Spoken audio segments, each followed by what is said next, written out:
Hello guys, আজকে সারাদিন বৃষ্টি হওয়ার কারণে এই দেখেন অনেক পানি জমে গেছে খেতে।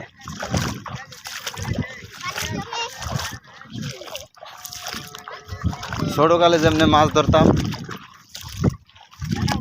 আজকে মাছ ধরবার এলাম। হ্যালো গাইস, দেখেন এই যে ডাগা টানা মাছ, এই দেখেন কেমনে মাছ ধরে।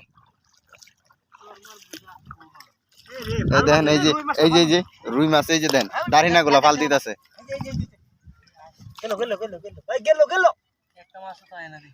এই যে দেখ বইরা গেছে মাছ দিয়া।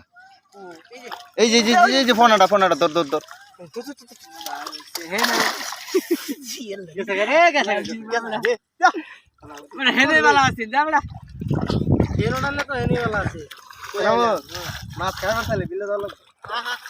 নাকশি বিল ছাড়া মাছ পাইতি না।